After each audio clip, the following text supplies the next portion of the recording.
22-летний Арсений вырос в доме своей матери-доярки. Деревенская жительница гордилась, что сумела воспитать мальчика, несмотря на отсутствие мужа. Никому не было известно, где находится родной отец Арсения, да и сама Тоня не любила о нем рассказывать. Из-за тяжелого физического труда женщине не раз приходилось болеть. Ее отец, Константин, поддерживал в трудные минуты.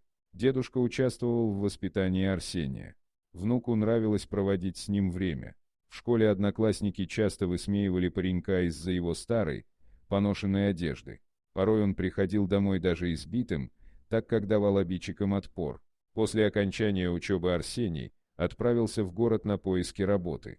Через некоторое время парня взяли в одну фирму курьером. Здесь он познакомился с дочерью своего директора. Они встретились случайно. Молодой человек подвозил Лизу к ее дому. В тот вечер они обменялись номерами телефонов и стали встречаться.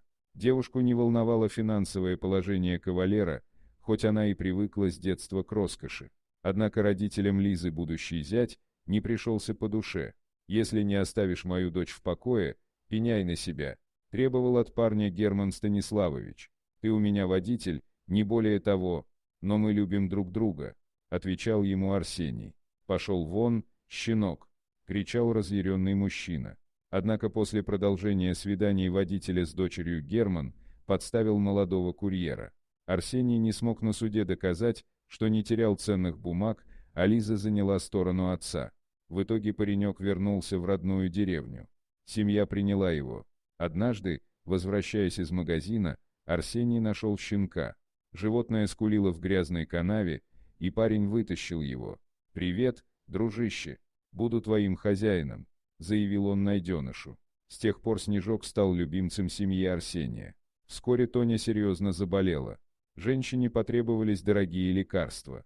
Сын не знал, как быть, где раздобыть столько средств на лечение матери. И он решил отправиться вахтовиком в другой конец страны. Арсений рисковал жизнью, работая в суровые морозы, а летом терпел лесную мошкару. Как-то его бригада отправилась по реке, где были сильное течение и большая глубина. Из-за некачественного инвентаря люди утонули. Получив гроб, Тоня чуть не сошла с ума. Неравнодушные соседи поддержали женщину в организации похорон.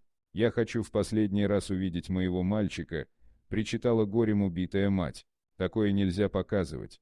Тело слишком изувечено», — отвечал ей Константин. Снежок начал рычать на гроб, не давая к нему приближаться. Это показалось Константину странным.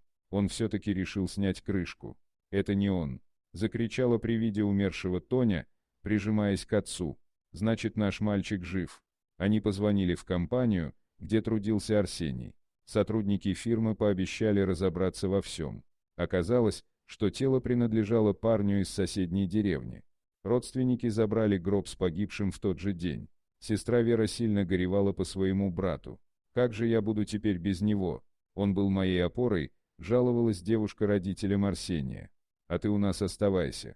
Места всем хватит», — предложила ей Тоня. Так Вера осталась жить у них.